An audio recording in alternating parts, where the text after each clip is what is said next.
तो चैप्टर का हेडिंग दिया तुम लोग। चैप्टर का नाम है सॉलिड स्टेट, हिंदी में कहते हैं ठोस अवस्था। क्या बोलते हैं? ठोस अवस्था। ये एनसीईआरटी बुक का सबसे पहला चैप्टर है। समझो तुम पहला दिन का फीलिंग लेने वाला है क्लास 12 का। क्लास 12 का सबसे पहला दिन का जो चैप्टर होता है वो चैप्टर कौन सा होता है? Solid state.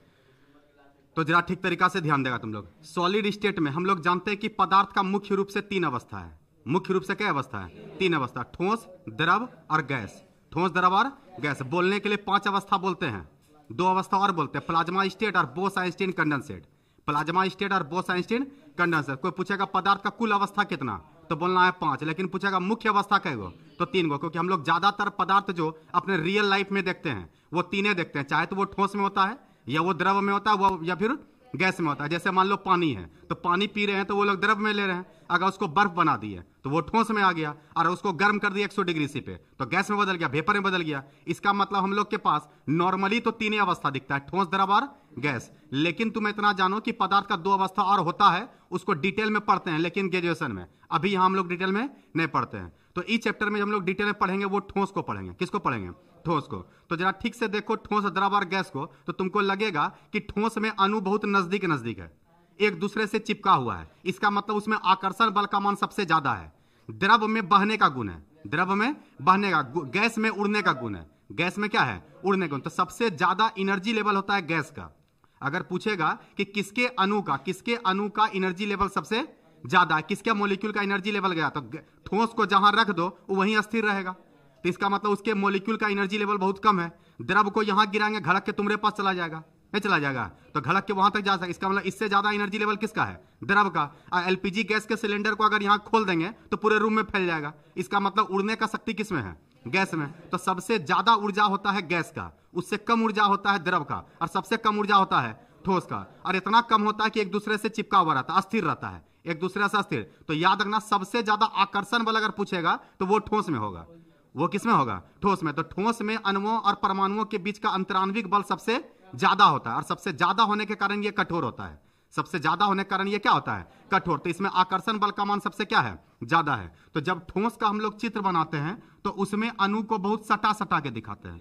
तो बहुत सटा सटा करके अगर तुम उसके चित्र को बना रहा है तो समझ जाना ये चित्र बन रहा है सॉलिड का। किसका चित्र बन रहा है? सॉलिड का। लिक्विड को बनाते हैं तो इस तरीका से चित्र बनाते हैं। तो ये जो चित्र बन रहा है ये चित्र है किसका? लिक्विड का। गैस को बनाते हैं तो ऐसे दिखाते हैं। ये चित्र है किसका? ये चित्र है गैस का। इसका मतलब गैस के अणुओं के बीच में दूरी बहुत ज्यादा रहता है, गैस ज्यादा जगह को लेगा, गैस ज्यादा जगह को लेगा, और ठोस जो होगा वो कम जगह को लेगा। तो याद रखना, कम जगह में आकर्षण बल ज्यादा रहेगा। तो बताओ तो घनापन ज्यादा किसमें है? ठोस में, द्रव में कि गैस में? ठोस में। घन मतलब घनापन। तो घनापन ज्यादा कब रहेगा? जब मॉलिक्यूल नजदीक रहेगा। मॉलिक्यूल क्या रहेगा? नजदीक।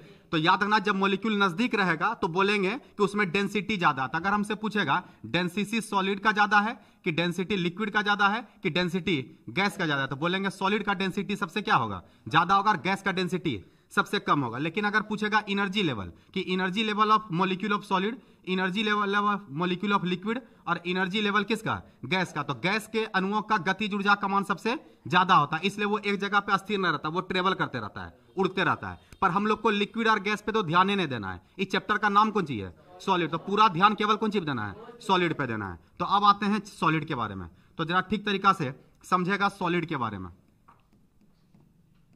सॉलिड, तो सबसे पहले इस सॉलिड आया कहां से? सॉलिड आया है पदार्थ से। किससे आया है? पदार्थ से। पदार्थ को इंग्लिश में कहते हैं मेटर।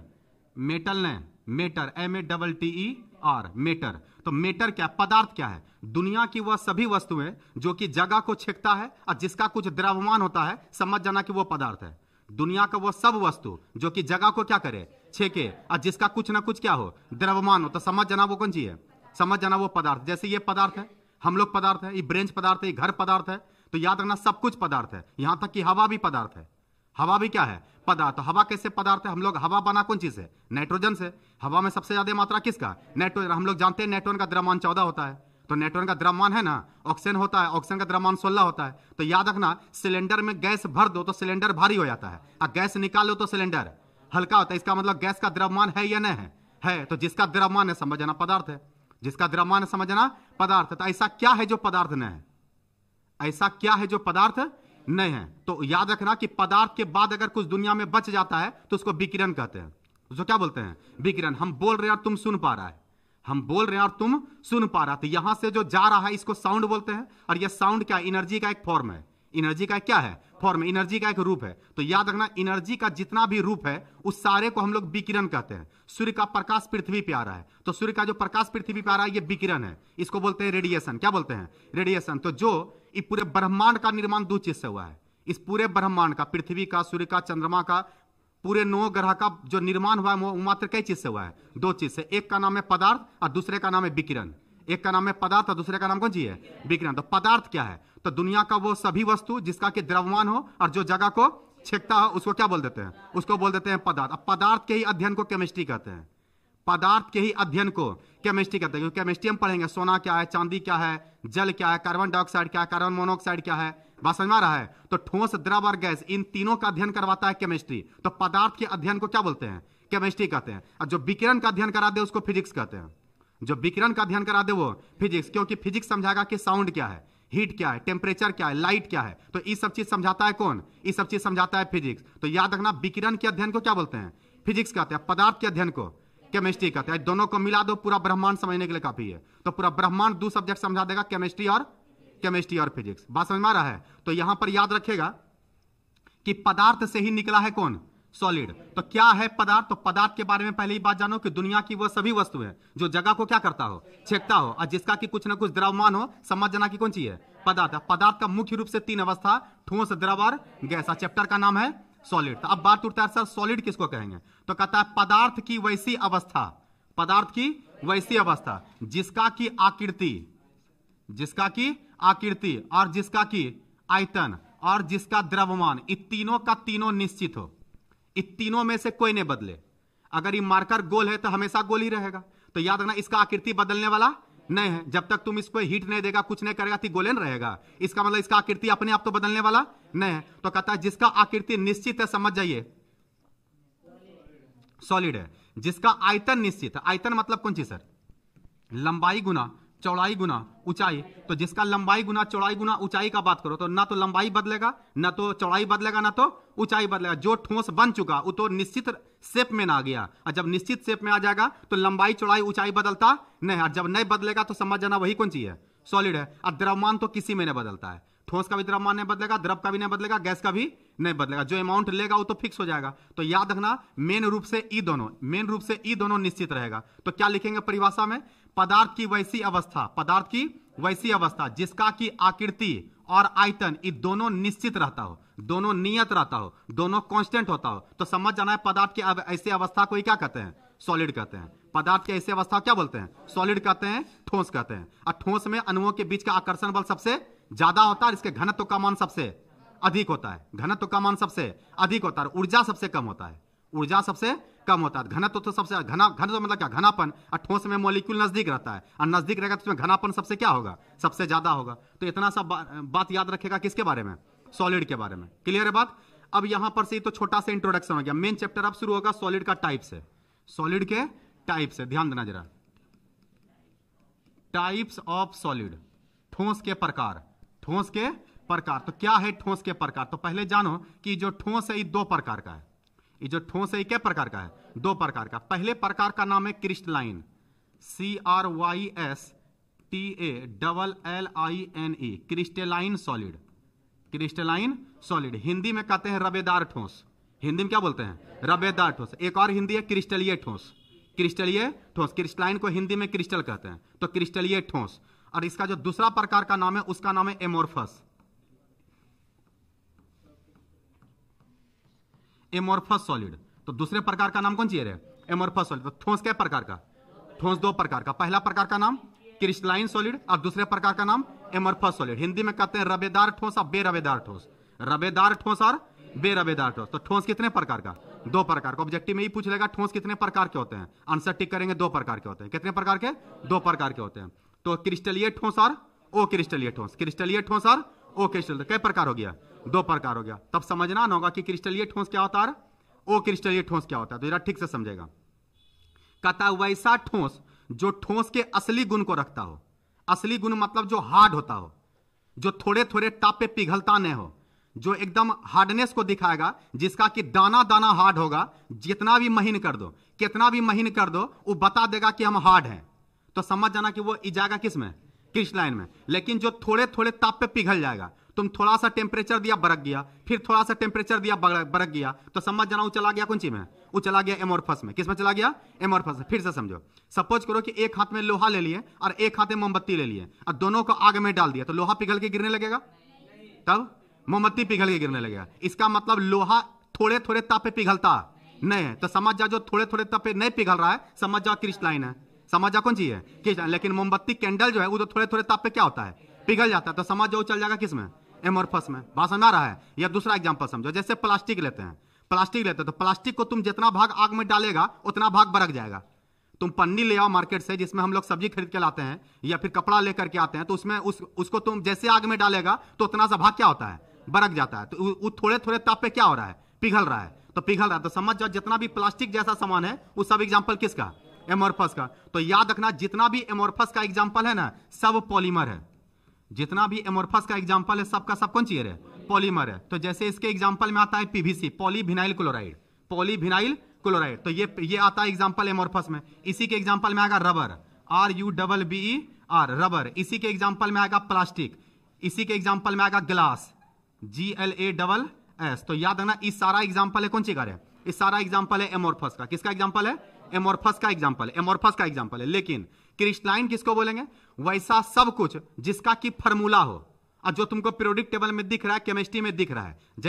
जैसे सर लोहा ले लो, जैसे में चांदी ले लो, जैसे में सोना ले लो, एल्युमिनियम रख लो, कॉपर रख लो, कुछ भी वैसा मेटल जो तुमको पता है कि ये सॉलिड में है, समझ जाना किस में चल जाएगा, क्रिस्टलाइन में। और एग्जांपल में लिख लो डायमंड, एग्जांपल में लिख लो ग्रेफाइट, डायमंड और ग्रेफाइट, हीरा और ग्रेफाइट। या एग्जांपल में तुम बर्फ ही ले लो, ICE, आइस, तो ई भी एग्जांपल किस में जाएगा, ये भी एग्जांपल जाएगा क्रिस्टलाइन में। किसका एग्जांपल में जाएगा, क्रिस्टलाइन में। और एग्जांपल में जैसे कोई फार्मूला ले लो, CaCO3 संगमरमर, CaCO3 संगमरमर, या जिंक ऑक्साइड, या फिर जिंक ब्लेंड, ZnS। कोई भी फार्मूला लिखो, बस सॉलिड में रहना चाहिए। किस में रहना चाहिए, सॉलिड में। तो समझ जाना वो सारा एग्जांपल किस में चल जाएगा, सारा एग्जांपल चलेगा क्रिस्टलाइन में। तो फिर से समझो क्रिस्टलाइन और एमोर्फस के बारे में। परिभाषा क्या लिखेंगे, वैसा ठोस पदार्थ जिसका नियत ज्यामितीय आकृति हो, नियत ज्यामितीय आकृति मतलब नियत हो, बदलता नहीं हो, हार्डनेस को रखता हो। तो जिसका नियत ज्यामितीय आकृति है और जिसका कि जो थोड़े थोड़े ताप पे पिघलता नहीं हो, तो समझ जाना एग्जांपल किस में जाएगा, क्रिस्टलाइन में। किस में चल जाएगा, क्रिस्टलाइन में। लेकिन जो थोड़े थोड़े ताप पे पिघल जाए, जिसका नियत ज्यामितीय आकृति नहीं हो, तो समझ जाना चल जाएगा किस में, एमोर्फस में।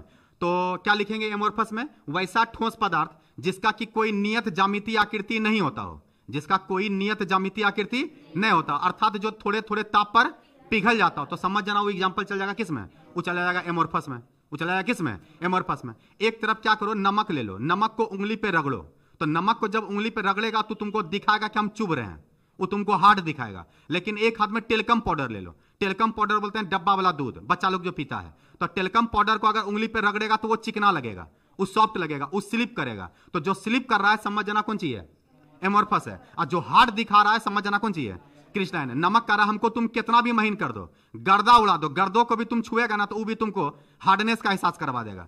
अगर तुम उसके नमक के चूर को लेकर के किसी को रगड़ दो तो उसको छेछार हो जाएगा, उसको उंगली पे जो उसका चमड़ा जो है उसको छिला जाएगा। तो चमड़ा छिला जा रहा है क्योंकि बता रहा है हम छोटा भले हो गए हैं लेकिन अपने हार्डनेस को बरकरार रखे हैं, मेरा हार्डनेस अभी खत्म हुआ नहीं है। तो जिसका हार्डनेस बरकरार है समझ जाना कौन सी में है, क्रिस्टलाइन में। लोहा का तुम चूर कर दो, एकदम पूरा गर्दा उड़ा दो, लोहा एकदम महीन महीन कर दो, उसका दाना दाना कर दो, वो दाना दाना को भी जब उंगली पर रगड़ेगा तो तुमको हार्ड एहसास करवा देगा।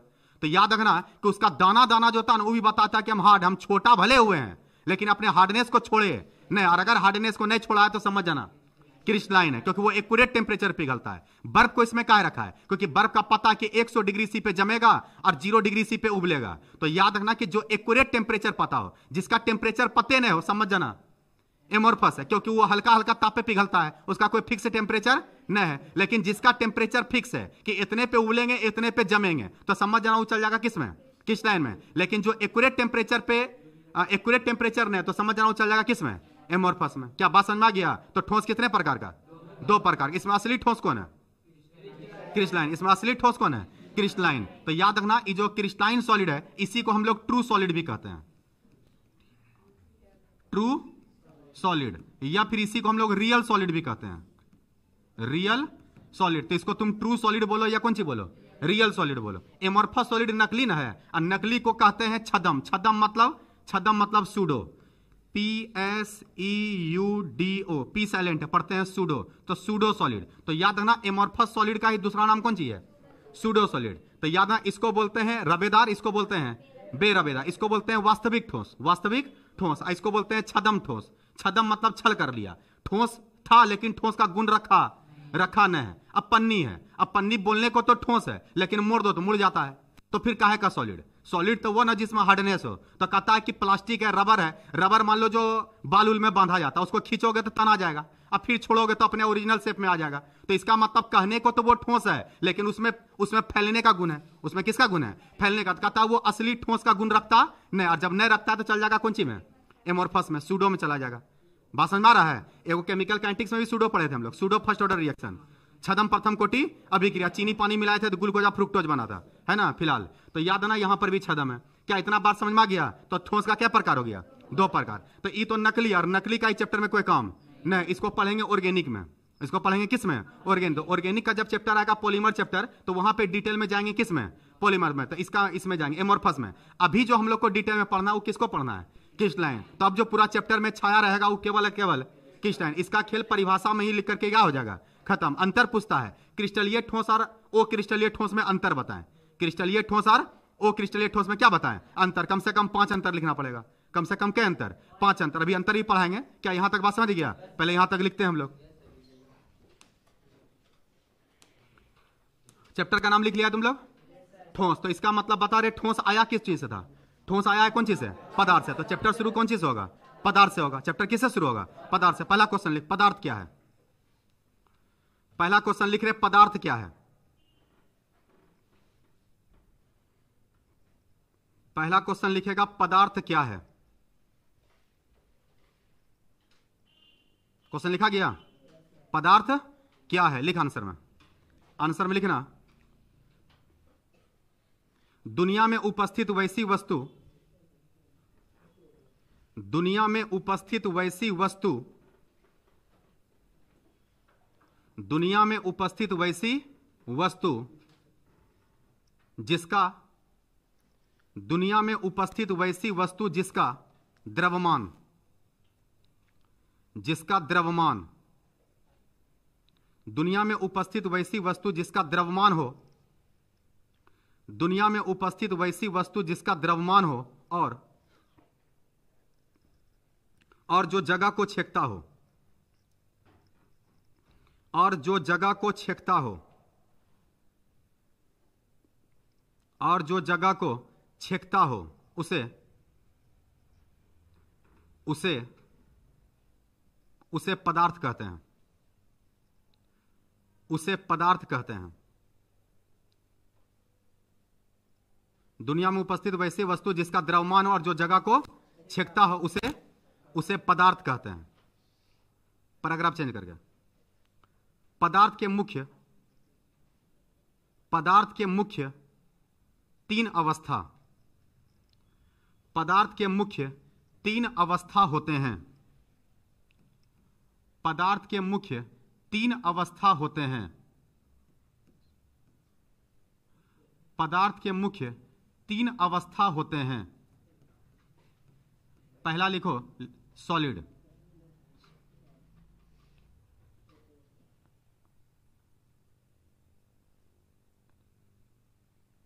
दूसरा लिखो लिक्विड, और तीसरा लिखो गैस।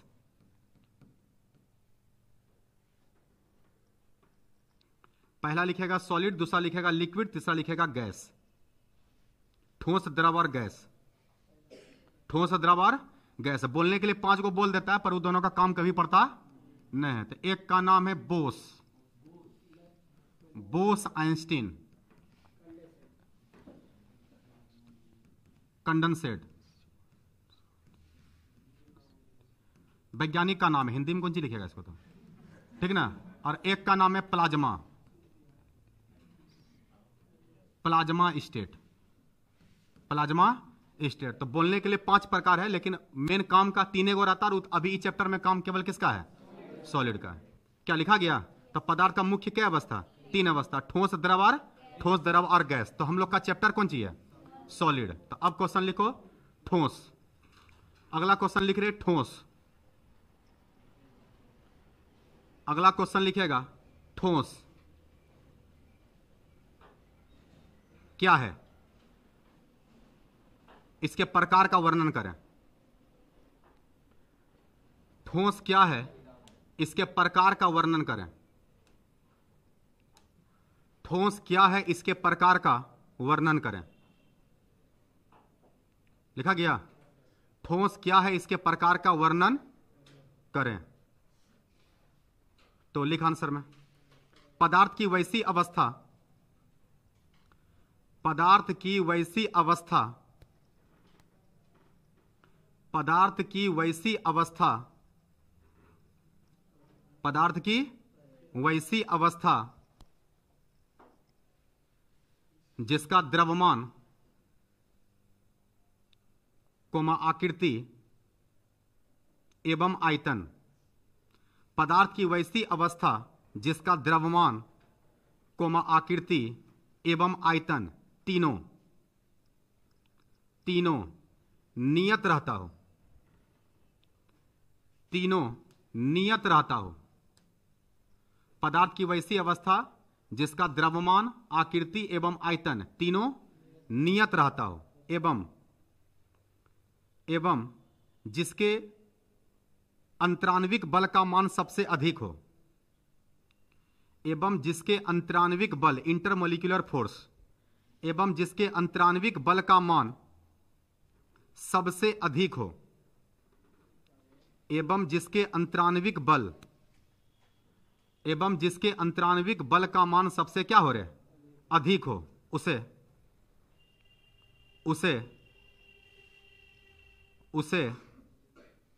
ठोस कहते हैं, उसे सॉलिड कहते हैं, उसे सॉलिड कहते हैं। उसे क्या कहते हैं? उसे सॉलिड कहते हैं। क्लियर है? उसे सॉलिड कहते हैं। एग्जाम्पल लिखो। एग्जाम्पल लिखना हीरा, हीरा कोमा ग्रेफाइड, हीरा कोमा ग्रेफाइड कोमा नमक, हीरा कोमा ग्रेफाइड, ग्रेफाइड कोमा नमक कोमा लोहा कोमा चांदी, लोहा कोमा चांदी कोमा सोना कोमा पीतल, पीतल लिखा? पीतल डॉट डॉट कर दो, बहुत एग्जांपल है, कर दिया डॉट डॉट।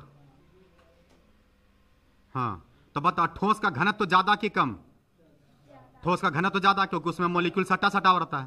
पॉइंट बना के लिखो, पॉइंट बना के लिखना। ठोस के घनत्व का मान, ठोस के घनत्व का मान,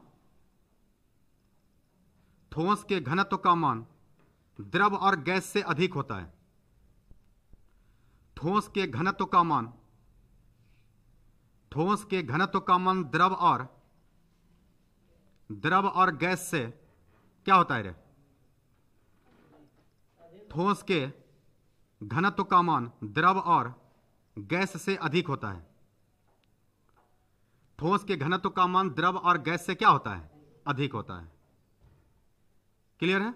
ऊर्जा ज्यादा किसका? ठोस का ज्यादा ऊर्जा कि द्रव का कि गैस का?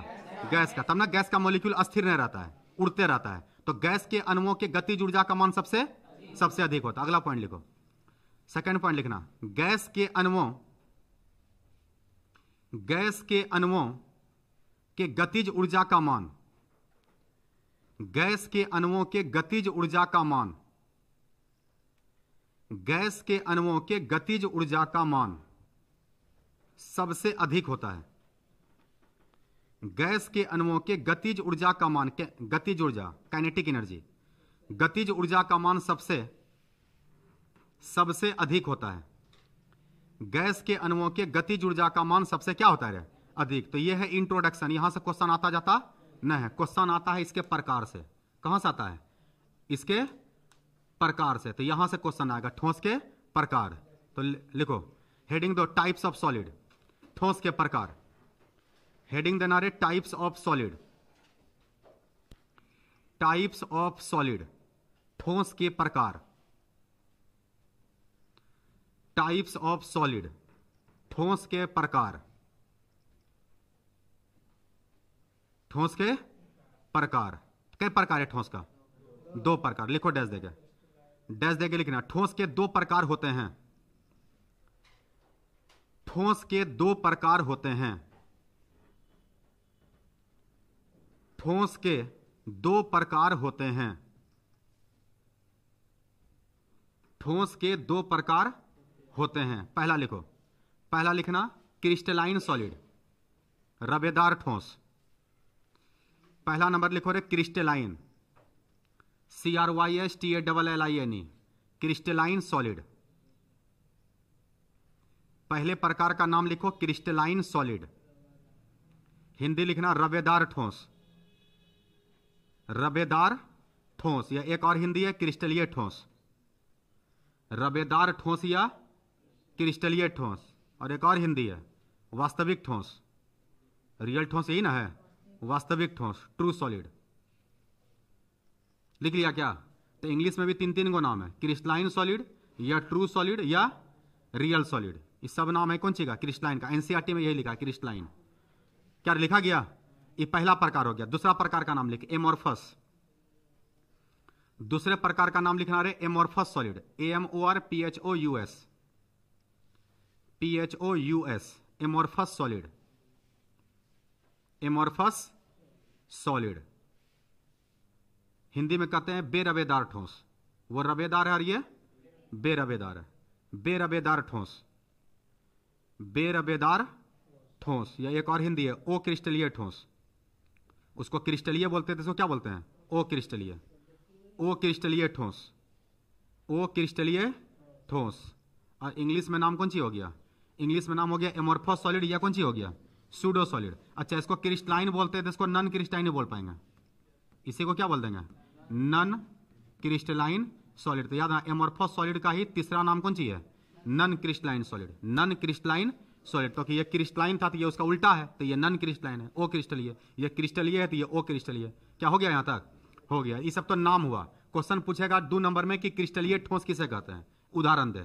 क्रिस्टलीय ठोस किसे कहते हैं, उदाहरण दे। पहला नंबर लिख, पहला नंबर हेडिंग दो रे क्रिस्टलाइन सॉलिड।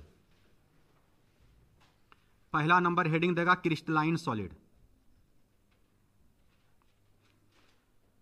पहला नंबर हेडिंग देगा क्रिस्टलाइन सॉलिड, रवेदार ठोस, रवेदार ठोस। लिख लिया? रवेदार ठोस। तो बता इसका ज्यामिति नियत होगा कि नियत नहीं होगा? नियत होगा, नियत रहेगा। ये थोड़े थोड़े ताप पे पिघलेगा कि कांस्टेंट टेम्परेचर पे? कांस्टेंट। ये थोड़ा थोड़ा ताप पे पिघलने वाला नहीं। इसका द्रवनांक का क्वथनांक जो होगा ना वो नियत और स्पष्ट होगा। मेल्टिंग और बॉइलिंग पॉइंट जो होगा ना वो क्लियर होगा कि कितना पे मेल्ट करेगा और कितना पे बॉयल करेगा। ठीक ना? लिखेगा, लिखो इसमें डैश देके, डैश देके इसमें लिखना वैसा ठोस, वैसा ठोस जो नियत ज्यामिति आकृति, वैसा ठोस जो नियत, वैसा ठोस जो नियत ज्यामिति आकृति, वैसा ठोस जो नियत ज्यामिति आकृति, नियत ज्यामिति आकृति को दर्शाता हो, वैसा ठोस जो नियत ज्यामिति आकृति को दर्शाता हो, एवं एवं जिसका द्रवनांक और क्वथनांक, एवं जिसका द्रवनांक और क्वथनांक, एवं जिसका द्रवनांक और क्वथनांक नियत और स्पष्ट हो, एवं जिसका द्रवनांक और क्वथनांक नियत और स्पष्ट हो, जिसका द्रवनांक और क्वथनांक नियत और स्पष्ट हो, नियत और स्पष्ट हो, उसे रवेदार ठोस कहते हैं, उसे रवेदार ठोस कहते हैं, उसे रवेदार ठोस कहते हैं। उसे क्या कहते हैं? रबेदार ठोस कहते हैं। लिखा गया ना, लिखा गया। एग्जाम्पल लिखो, एग्जाम्पल में लिखो। यहां देखो लिखा हुआ है FeAgAuAlCu, हीरा, ग्रेफाइड, बर्फ, CaCO3, ZnO, ZnS, ये सारा एग्जाम्पल है क्रिस्टलाइन का। उतार ले।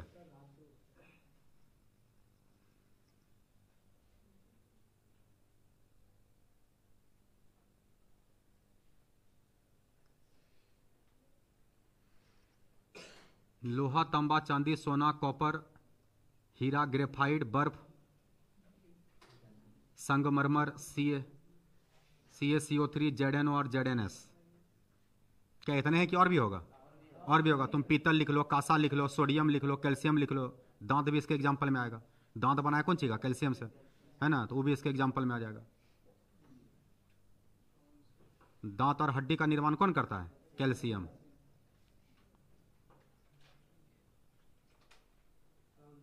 क्या हो गया यहां तक? हाँ, तो क्रिस्टलाइन अभी शुरू नहीं हुआ, ये तो खाली छोटा सा इंट्रोडक्शन हुआ। मेन तो पूरा चैप्टर में क्रिस्टलाइन नहीं चलना है, लेकिन इसको लिख करके खत्म कर लेते हैं, तब डिटेल में घुसेंगे किसमें? क्रिस्टलाइन में, क्योंकि इसका खेला तो थोड़ा देर में खत्म हो जाएगा। दूसरा नंबर हेडिंग दो, एमोर्फस। दूसरा प्रकार हेडिंग दो रे, एमोर्फस। एमोर्फस सॉलिड, बेरबेदार ठोस, बेरबेदार ठोस, बेरबेदार, बेरबेदार ठोस।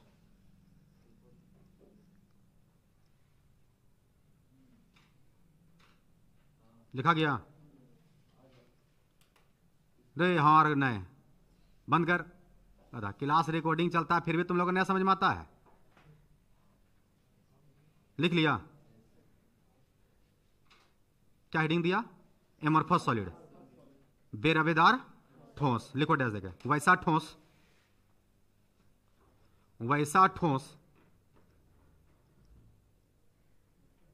जो अनियमित ज्यामितीय आकृति, वैसा ठोस जो अनियमित, अनियमित ज्यामितीय आकृति, वैसा ठोस जो अनियमित ज्यामितीय आकृति को दर्शाता हो, जो अनियमित ज्यामितीय आकृति को दर्शाता हो, एवं जिसका द्रव्यनांक और क्वथनांक, एवं जिसका द्रव्यनांक और क्वथनांक, एवं जिसका द्रव्यनांक और क्वथनांक नियत और अस्पष्ट, एवं जिसका द्रव्यनांक और क्वथनांक नियत और अस्पष्ट, नियत और अस्पष्ट नहीं होता हो, जिसका द्रव्यनांक और क्वथनांक नियत और अस्पष्ट नहीं होता हो, उसे बेरबेदार ठोस, उसे बेरबेदार ठोस कहते हैं। उसे बेरबेदार ठोस कहते हैं। तो चल इसके एग्जाम्पल में लिखो, रबर, RUBBER। दूसरा एग्जाम्पल लिखना PVC, इसका नाम है पॉली विनाइल क्लोराइड। यह एक पॉलीमर है, पॉली विनाइल क्लोराइड। अगला एग्जाम्पल लिखेगा प्लास्टिक, प्लास्टिक। अगला एग्जाम्पल लिखेगा नाइलॉन, नाइलॉन। अगला एग्जाम्पल लिखेगा बेकेलाइट,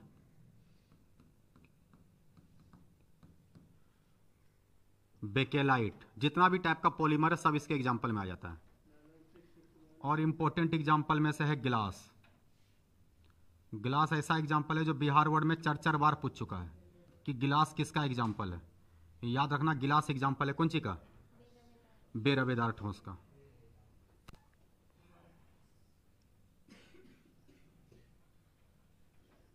लिख लिया? बेरबेदार ठोस। ये जो गिलास है ना, इसको सुपर कोल्ड लिक्विड भी कहते हैं। सुपर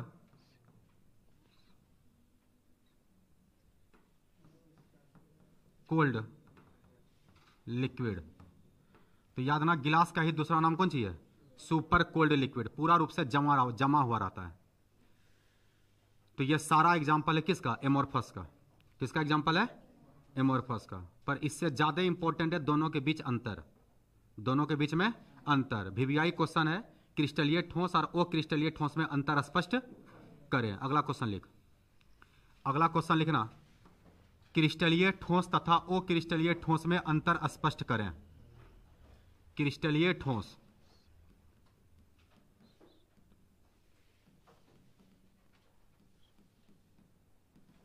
क्रिस्टलीय ठोस और ओ क्रिस्टलीय ठोस,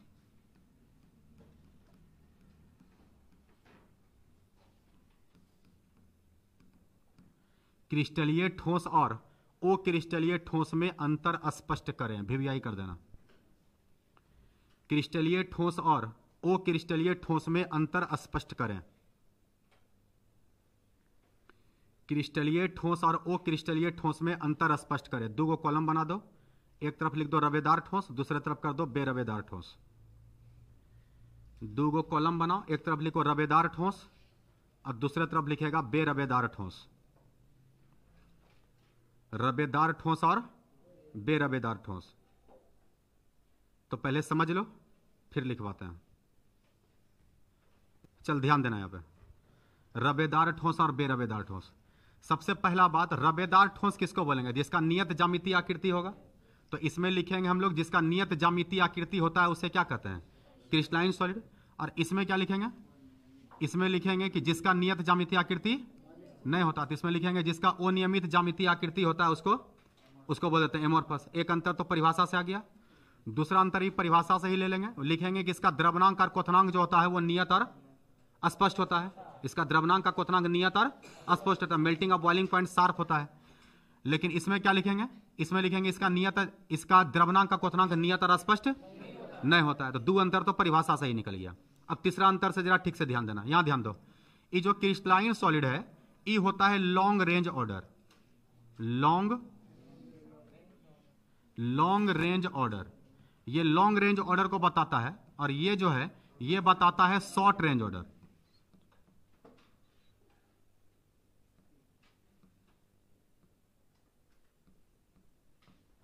शॉर्ट रेंज ऑर्डर। तो याद रखना ये लॉन्ग रेंज ऑर्डर और शॉर्ट रेंज ऑर्डर क्या है, जरा इसको भी समझ लो, ध्यान देना। इसको बोलते हैं दीर्घ परास और उसको बोलते हैं लघु परास। दीर्घ परास और लघु परास। इसमें क्या होता है कि मान लो ये सॉलिड है, अब कहता है इस सॉलिड में ये जो मॉलिक्यूल इसमें अरेंज रहता है, ये जो मॉलिक्यूल इसमें अरेंज है, तो अगर मान लो पहला पंक्ति में 4 गो है तो कहता है इसमें जितना भी पंक्ति आएगा ना सब में सेम रहेगा, अलग अलग नहीं रहेगा, सब एक पैटर्न को फॉलो करेगा। तो जब पहला रो में एक जैसा, दूसरा में एक जैसा, तीसरा में ऐसा हजारों रो है और हजारों में एक के जैसा है। मान लो कि 50 रो लगा हुआ है, एक तरफ में मान लो कि 5 विद्यार्थी बैठता है, एक बेंच पे गो 5 गो, और ऐसा 50 ठो लगा हुआ है और सब में 55 गो बैठा हुआ है। इसका मतलब कहीं से विद्यार्थी ज्यादा भी नहीं और कहीं विद्यार्थी कम भी नहीं। तो कहेंगे ये एक ऑर्डर में, और कैसा ऑर्डर में? लॉन्ग रेंज ऑर्डर में। किसमें है? लॉन्ग। तो बोलता है कि जो दूर दूर तक एक के पैटर्न को दिखाता है वो बढ़िया सॉलिड होता है, और वो बढ़िया सॉलिड होता है तो चला जाता है किसमें? वो चला जाता है क्रिस्टलाइन में। लेकिन एमोर्फस में ऐसा नहीं होगा। एमोर्फस में जो सॉलिड होगा उसमें पैटर्न कोई नहीं रहेगा, कहीं पे पैटर्न होगा तो कहीं पे पैटर्न नहीं होगा। तो याद रखना जिसका कोई पैटर्न नहीं हो, जिसमें कहीं पैटर्न हो कहीं पैटर्न नहीं हो, तो समझना वो चल जाएगा किसमें? शॉर्ट रेंज में। इसलिए इसमें बीच बीच में खाली रहता है, और खाली रहने के कारण ही कमजोर होता है।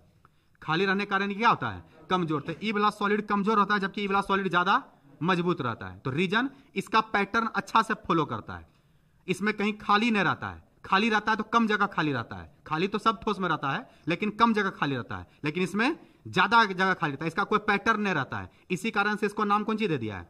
Short range order. और इसको नाम कौन सी दे दिया है? तो एक अंतर भी लिखेंगे कि क्रिस्टलीय ठोस जो होता है वो दीर्घ परास को दिखाता है, और ओ क्रिस्टलीय ठोस जो होता है वो लघु परास को दिखाता है। किसको दिखाता है? लघु परास को। कई अंतर हो गया? 3 अंतर। चौथा अंतर में क्या करेंगे? चौथा अंतर में इसका नाम ही लिख देंगे कि क्रिस्टलाइन सॉलिड को ट्रू सॉलिड कहते हैं। कौन सॉलिड? ट्रू सॉलिड कहते हैं, जबकि इसको बोलते हैं सूडो सॉलिड। इसका दूसरा नाम तुम लोग क्या बताए थे? Pseudo, PSEUDO, pseudo solid. तो क्या अंतर हो गया? 4 अंतर हो गया। अगला अंतर समझना, अगला अंतर जरा ठीक से समझना। सपोज करो ये नमक है और नमक का जो क्रिस्टल होता है उसमें नमक रहता कैसे वो समझो। ये Na+Cl- तो Na+Cl- ऐसा ढेरी रहता है। प्लस के नीचे कौन रहता है? माइनस। अब माइनस के नीचे कौन रहता है?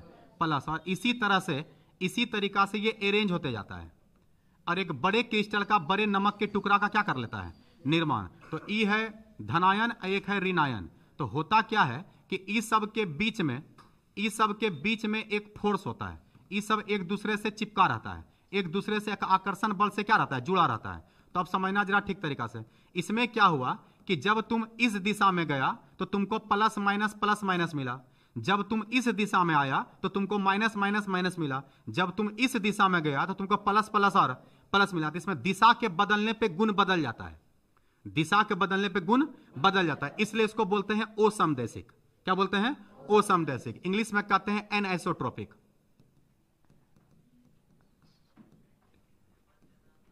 एनआइसोट्रोपिक। तो याद रखना क्रिस्टलीय ठोस जो होता है ना वो ओ समदैशिक होता है।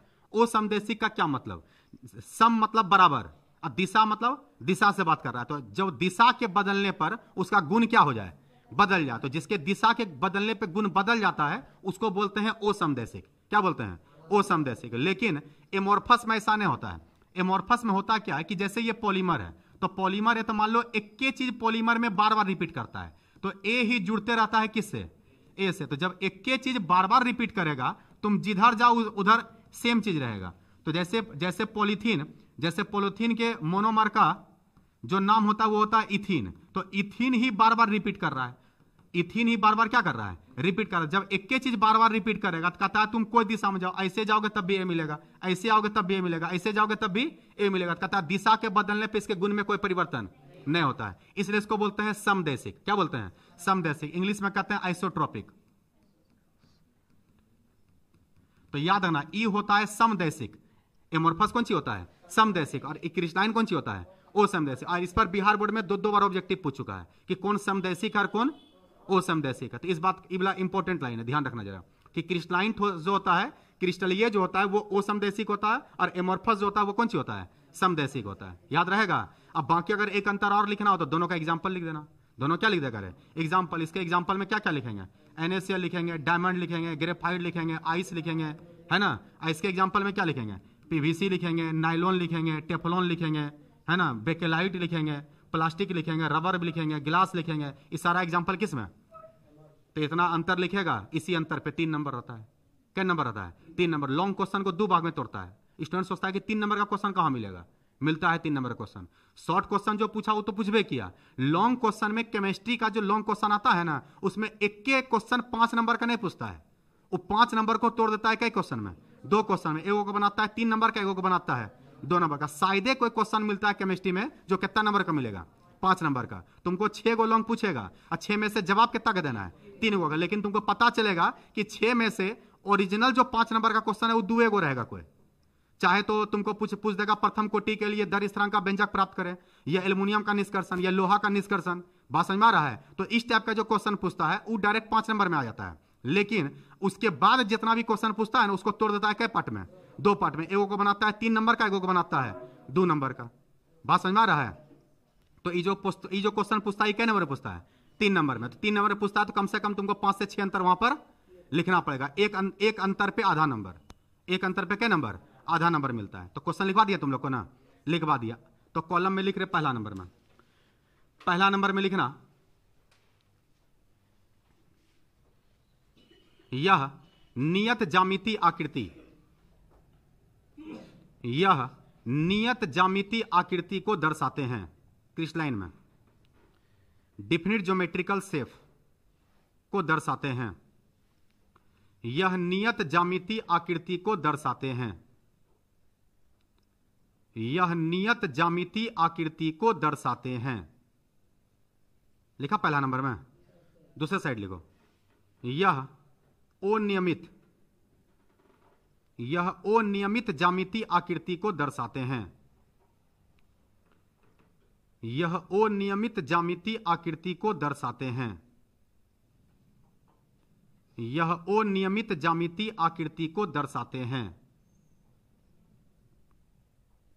अनियमित ज्यामिति आकृति को दर्शाते हैं। पहला अंतर हो गया। दूसरा अंतर में लिखो, इसका द्रव्यनांक और क्वथनांक नियत और अस्पष्ट होता है। इसका द्रव्यनांक और क्वथनांक, इसका द्रव्यनांक और क्वथनांक नियत और अस्पष्ट होता है। इसका द्रव्यनांक और क्वथनांक नियत और अस्पष्ट होता है। नियत और क्या होता है रे? अस्पष्ट होता है। दूसरे साइड, इसका द्रव्यनांक और क्वथनांक, इसका द्रव्यनांक और क्वथनांक नियत और अस्पष्ट नहीं होता है। इसका द्रव्यनांक और क्वथनांक नियत और अस्पष्ट नहीं होता है। इसका द्रव्यनांक और क्वथनांक नियत और अस्पष्ट नहीं होता है। इसका द्रव्यनांक और क्वथनांक नियत और अस्पष्ट नहीं होता है। लिखा गया, इसका द्रव्यनांक और क्वथनांक नियत और अस्पष्ट नहीं होता है। क्या अंतर हुआ? दो अंतर। तीसरा अंतर में लिखो, यह लॉन्ग रेंज ऑर्डर दीर्घपरास, यह दीर्घपरास को दर्शाता है। यह दीर्घपरास को दर्शाता है। यह लॉन्ग रेंज ऑर्डर को दर्शाता है। यह दीर्घपरास को दर्शाता है। दूसरे साइड, यह लघु प्रास, शॉर्ट रेंज ऑर्डर, यह लघु प्रास को दर्शाता है।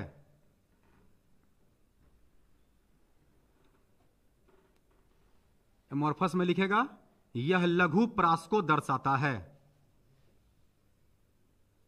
तो एक तरफ हो गया लॉन्ग रेंज ऑर्डर और एक तरफ कौन सी हो गया? Short range order. इसका मतलब समझा कि नहीं तुम लोग? मतलब दूर दूर तक पैटर्न एक जैसा रहेगा तो लॉन्ग रेंज ऑर्डर है, और कहीं कहीं पर गायब हो जाएगा तो वो चल जाएगा कौन सी में? शॉर्ट रेंज ऑर्डर में। तो कई अंतर हो गया? तीन अंतर। चौथा अंतर में लिखो, इसका दूसरा नाम ट्रू सॉलिड, इसका दूसरा नाम ट्रू सॉलिड, इसका दूसरा नाम ट्रू सॉलिड, ट्रू सॉलिड या नन क्रिस्टलाइन सॉलिड। अच्छा, नन तो उसमें जाएगा, या लिखना रियल सॉलिड, रियल सॉलिड लिखेगा। इसका दूसरा नाम ट्रू सॉलिड या रियल सॉलिड भी है। इसका दूसरा नाम ट्रू सॉलिड या रियल सॉलिड भी है। इसका दूसरा नाम ट्रू सॉलिड या रियल सॉलिड भी है। लिखा गया? दूसरे साइड लिखो, इसका दूसरा नाम सूडो, पी साइलेंट है, PSEUDO, सूडो सॉलिड, छदम ठोस। इसका दूसरा नाम सूडो सॉलिड, सूडो सॉलिड या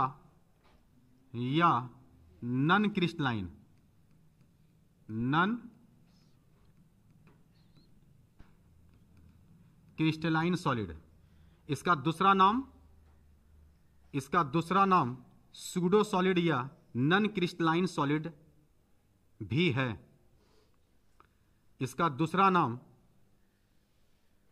सूडो सॉलिड या नन क्रिस्टलाइन सॉलिड भी है। क्या अंतर हुआ? चार। ये पांचवा अंतर इंपॉर्टेंट है ऑब्जेक्टिव के लिए भी, ध्यान रखना। ये समदैशिक है कि असमदैशिक? असमदैशिक। ये कौन सी है?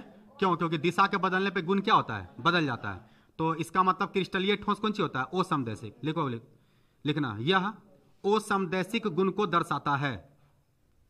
लिखेगा, यह असमदैशिक, असमदैशिक, असमदैशिक, यह असमदैशिक गुण को दर्शाता है।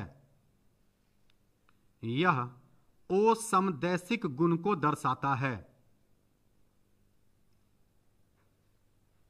लिखा? यह असमदैशिक गुण को दर्शाता है। दूसरे साइड लिखो, दूसरे साइड लिखना, यह समदैशिक गुण को दर्शाता है।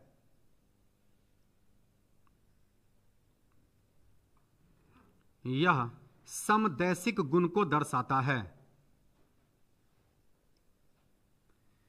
यह समदैशिक गुण को दर्शाता है। क्लियर? क्लियर। लास्ट में एक एग्जांपल लिख दो दोनों का। अगला अंतर में, छठा नंबर अंतर में एग्जांपल लिखो। NaCl का नाम क्या होता है रे? नमक। याद रखना इसका नाम है rock salt, ROCK, rock, SALT, salt. Rock salt का अगर कोई फॉर्मूला पूछेगा तो याद रखना कौन चीज? NaCl। हो सकता है वहां NaCl ने देखे एग्जाम्पल में कौन चीज दे दे? Rock salt. याद रखना इसी का एक और नाम है टेबल साल्ट, टेबल साल्ट, या इसी को कॉमन साल्ट भी कहते हैं। Rock salt, table salt, common salt. तो एग्जाम्पल में लिखो रॉक साल्ट, एग्जाम्पल में लिखना रहे रॉक साल्ट, रॉक साल्ट या टेबल साल्ट। और एग्जाम्पल लिखो डायमंड,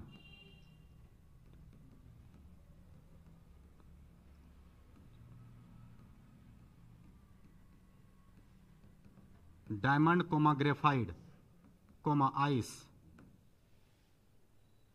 कोमा ब्रास। ब्रास किसको बोलते हैं? सुना है? कांसा और पीतल।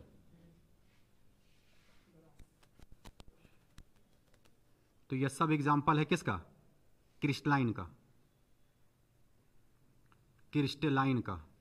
दूसरे साइड के एग्जाम्पल में लिखना PVC, nylon comma Teflon. Teflon का यूज करते हैं नॉन स्टिक बर्तन बनाने में, जो खाना चिपके नहीं बर्तन में तो उसके ऊपर एक प्लास्टिक चढ़ा रहता है, वो प्लास्टिक रहता है कौन सी का? टेफलॉन का। नायलॉन का यूज करते हैं मछली पकड़ने वाला जाल, वो जो धागा होता है ना उसमें यूज करते हैं कौन सी का? नायलॉन का। मछली पकड़ने वाला जो जाल बनता है कौन सी का बनता है? नायलॉन। PVC से बनता है पाइप, जितना भी फ्लेक्सिबल पाइप है ना जो वायरिंग में यूज होता है, ढलैया सब में जो पाइप डालते हैं अंडरग्राउंड में, वो पाइप कौन सी का बना रहता है? PVC का बना रहता है। तो ये सारा एग्जाम्पल है कौन सी का? एमोरफस का। किसका एग्जाम्पल है? एमोरफस। बाकी तो एग्जाम्पल लिख भैया दिया, ढेर एग्जाम्पल लिखवाते। गिलास भी इसी का एग्जाम्पल था। हो गया यहाँ तक? तो पहला दिन का खेल क्या हो गया? खत्म हो गया। अब दूसरा दिन का स्टार्ट होगा, चलेगा डे 2। पहला दिन का खेला हो गया खत्म, अब डे 2 चलेगा। ध्यान देना ठीक से रहे। अब जानो कि एमोरफस तो नकली ठोस है, और नकली ठोस का इस चैप्टर में कोई काम न है। तो अब जो पूरा चैप्टर में चलेगा वो केवल क्रिस्टलाइन चलेगा। क्या चलेगा? क्रिस्टलाइन। तो अब अगर क्रिस्टलाइन चलेगा तो हम लोग को अब जानना ना पड़ेगा कि क्रिस्टलाइन कितने प्रकार का।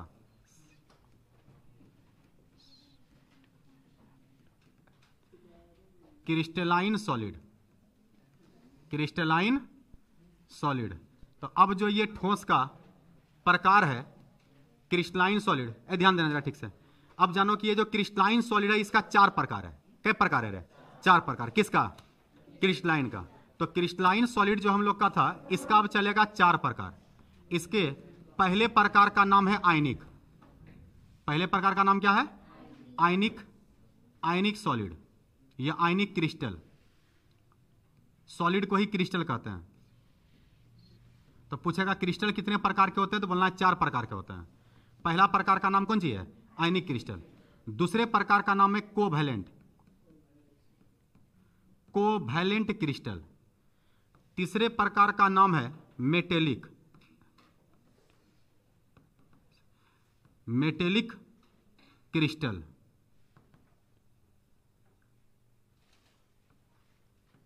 Metallic crystal. और चौथे प्रकार का नाम है मोलिक्यूलर, मोलिक्यूलर क्रिस्टल। क्या प्रकार है टोटल? 4 प्रकार।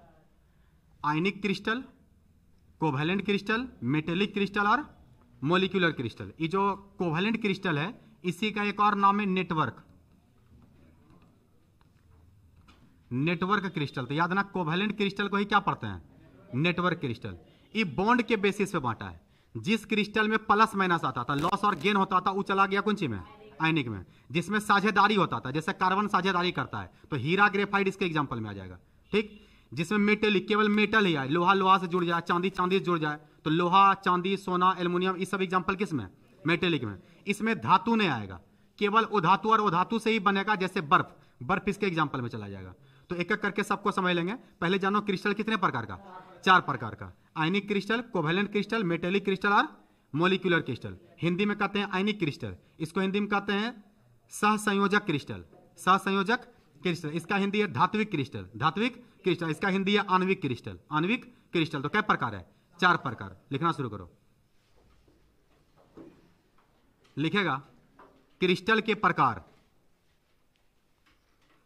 क्रिस्टल के प्रकार, हेडिंग देगा क्रिस्टल के प्रकार,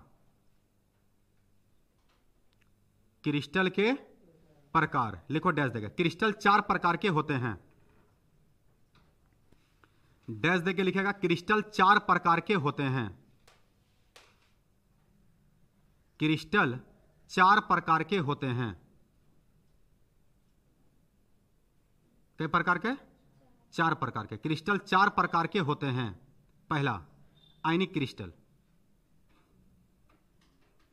पहला लिखो आयनिक क्रिस्टल, आयनिक क्रिस्टल। दूसरा लिखो कोवैलेंट क्रिस्टल,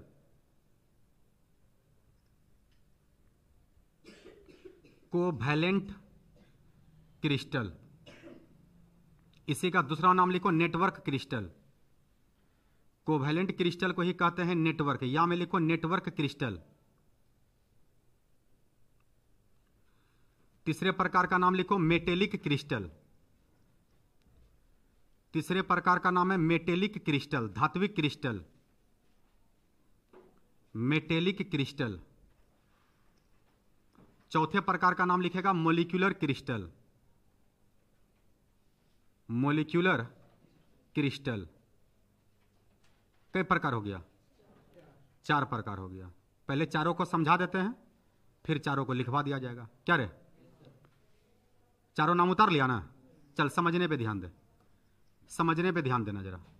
पहला क्रिस्टल है आयनिक, IONIC, आयनिक क्रिस्टल। अब आयनिक क्रिस्टल किसको बोलेंगे? जिसमें आयनिक बॉन्ड आएगा, जिसमें कौन बॉन्ड आएगा? Ionic bond. आयनिक बॉन्ड आएगा तो आयनिक बॉन्ड में होगा क्या? इलेक्ट्रॉन का होगा लॉस और इलेक्ट्रॉन का होगा गेन। लॉस गेन से, इलेक्ट्रॉन के लॉस गेन से जो बॉन्ड बनता है उसी को तो आयनिक बॉन्ड कहते हैं। तो जब लॉस करेगा तो कौन सा चार्ज आएगा? प्लस, और गेन करेगा तो माइनस। और लॉस कौन करेगा? जो मेटल होगा। और गेन कौन करेगा? जो नॉन मेटल होगा। तो धातु के द्वारा लॉस करके जो धातु गेन करके जो बॉन्ड बनाएगा उस बॉन्ड को कहते हैं आयनिक बॉन्ड। और जिस क्रिस्टल में आयनिक बॉन्ड होता है वैसे क्रिस्टल को आयनिक क्रिस्टल कहते हैं। तो बहुत आसान है, वैसा क्रिस्टल जिसमें आयनिक बॉन्ड होते हैं उसे आयनिक क्रिस्टल कहते हैं। वैसा बॉन्ड जिसमें आयनिक बॉन्ड होता है उसे क्या कहते हैं? आयनिक क्रिस्टल। तो पूछेगा आयनिक क्रिस्टल का निर्माण किससे होता है? बोलना है धातु और अधातु से, धातु और अधातु से, क्योंकि धातु करेगा लॉस और अधातु करेगा गेन। बात समझ में आ रहा है ना? तो ये करेगा, तो जरा ठीक से समझना रहे। तो लॉस गेन से, तो इसका एग्जाम्पल क्या लिखेंगे? इसका एग्जाम्पल लिखेंगे NaCl, क्योंकि प्लस और क्या है माइनस, एक धातु और दूसरा उधातु है। लॉस गेन जैसे आया समझ जाना कि आयनिक हो जाएगा। दूसरा एग्जाम्पल बोलिए सर। तो दूसरा एग्जाम्पल है MgCl2, ई भी करेगा लॉस और ई करेगा गेन। तो जो भी मेटल आ जाए, जैसे ZnO में भी Zn 2 गो लॉस करेगा तो ऑक्सीजन 2 गो गेन करेगा। उसी तरह से एग्जाम्पल लिखेंगे ZnS, जिंक ब्लेंड, जिंक का मुख्य है, Zn 2 गो लॉस करता है तो सल्फर 2 गो गेन कर देता है। तो याद रखना जो भी प्लस और किससे बन रहा है? माइनस से। जैसे अमोनियम क्लोराइड या अमोनियम सल्फेट, तो अमोनियम हो गया NH4 का होल 2 और सल्फेट हो गया SO4। तो ये टूटता है तो NH4 पे प्लस आता है, SO4 पे 2 गो माइनस आता है। जिस पे भी प्लस माइनस आएगा समझ जाना कि एग्जाम्पल किस में चला गया? आयनिक क्रिस्टल में चला गया। समझ में गया बात को? तो ये पहला प्रकार का नाम था आयनिक क्रिस्टल। अब आते हैं दूसरे नंबर प्रकार पे। दूसरा नंबर जो प्रकार है कोवैलेंट, कोवैलेंट क्रिस्टल। नाम में क्लियर है कि इसमें कोवैलेंट बॉन्ड आएगा। कौन बॉन्ड आएगा? कोवैलेंट। कोवैलेंट बॉन्ड क्या होता है? जो साझेदारी से बने, बराबर बराबर इलेक्ट्रॉन मिला है। जैसे एक एक इलेक्ट्रॉन का साझेदारी किया तो सिंगल बॉन्ड, दो दो इलेक्ट्रॉन का साझेदारी किया तो डबल बॉन्ड, तीन तीन इलेक्ट्रॉन का साझेदारी किया तो ट्रिपल बॉन्ड। तो याद रखना जिस जो कि सिंगल बॉन्ड, डबल बॉन्ड और ट्रिपल बॉन्ड से बनेगा, जो साझेदारी से बनेगा उसमें कौन सा बॉन्ड आता है? और जिसमें कोवैलेंट बॉन्ड आएगा समझ जाना कि वो कोवैलेंट क्रिस्टल हो जाएगा। समझ जाना वो कोवैलेंट क्रिस्टल हो जाएगा। तो जैसे में फिर से समझो, जैसे में ध्यान देना जरा, वैसा क्रिस्टल जिसमें कोवैलेंट बॉन्ड उपस्थित होते हैं। कौन सा बॉन्ड? कोवैलेंट बॉन्ड उपस्थित होते हैं। जो साझेदारी से क्रिस्टल बनता है वैसे क्रिस्टल को कह देते हैं कोवैलेंट क्रिस्टल। और इसी का दूसरा नाम है नेटवर्क, नेटवर्क क्रिस्टल। नेटवर्क नाम काहे रखा? इसलिए रखा क्योंकि इसमें बड़का बड़का जाल टाइप का स्ट्रक्चर बनता है। जैसे में क्या होता है, जैसे इसके एग्जांपल में आता है, पहले समझो हीरा, और इसके एग्जांपल में आता है ग्रेफाइट। हीरा और ग्रेफाइट इसका मेन एग्जांपल है।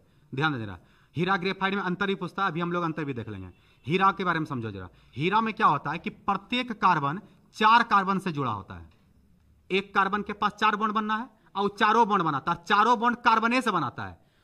हीरा जो है वो शुद्धतम रूप है कार्बन का। कोई पूछेगा हीरा का सूत्र बोलो, बोलना है कार्बन। ग्रेफाइट का सूत्र बोलो, कार्बन, क्योंकि ये सब हीरा का अपरूप है, हीरा का एलोट्रोपीज है। तो याद रखेगा कि हीरा जो है, हीरा जो बनता है ना उसमें प्रत्येक कार्बन कई कार्बन से जुड़ता है। तो ई 4 गो से जुड़ा तो ई भी कै गो से जुड़ेगा, ई भी 4 गो से जुड़ेगा, तो फिर ई भी कै गो से जुड़ेगा, 4 गो से। बात समझ में आ रहा है? तो पूरे जाल टाइप का स्ट्रक्चर बनता है, और जाल बनता है इसलिए नाम में नेटवर्क लगो कि नेट टाइप का बनाता है, नेटवर्क बना देता है। बात समझ में आ रहा है? तो ये बात याद रखेगा। तो हीरा में प्रत्येक कार्बन कई कार्बन से जुड़ा होता है, 4 कार्बन से, इसलिए हीरा sp3 होता है, इसलिए हीरा sp3 होता है, क्योंकि कई सिग्मा बना रहा है, 1 सिग्मा, 2 सिग्मा, 3 सिग्मा, 4 सिग्मा। तो एचएस का फॉर्मूला क्या होता था? Sigma plus lone pair, sigma plus lone pair. तो यहां पे सिग्मा, एक कार्बन कई सिग्मा बनाया? 4। कार्बन का जब चारों बॉन्ड बनिएगा तो लोन पेयर क्या हुआ? 0। लोन पेयर तो बचा नहीं बचा, तो आंसर कितना आया? 4। जब 4 आता है तो आंसर sp3। तो ऑब्जेक्टिव के लिए इंपॉर्टेंट है, हीरा होते हैं sp, sp2 या sp3, आंसर जाएगा sp3, आंसर जाएगा sp3। क्लियर है?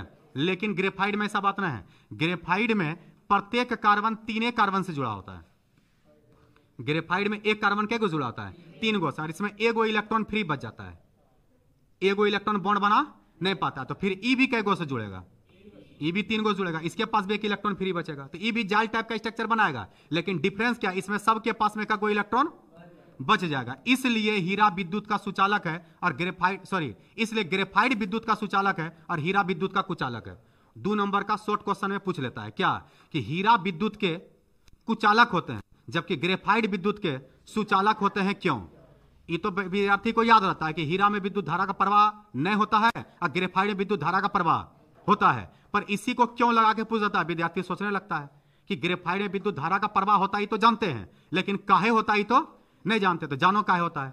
जानो ये कि ग्रेफाइड में प्रत्येक कार्बन कई कार्बन से जुड़ा होता है?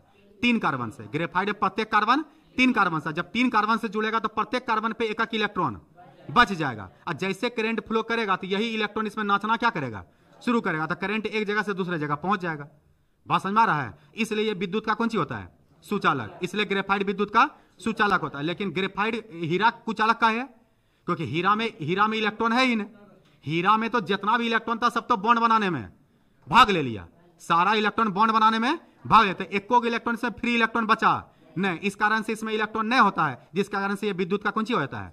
कुचालक। तो क्या लिखेंगे? हीरा में प्रत्येक कार्बन 4 कार्बन से जुड़े होते हैं, जिसके कारण से इसमें फ्री इलेक्ट्रॉन मौजूद नहीं होते हैं, इसलिए विद्युत का कुचालक होता है। और ग्रेफाइड जो वो विद्युत का सुचालक। तो बताओ तो ग्रेफाइड sp है, sp2 है कि sp3 है?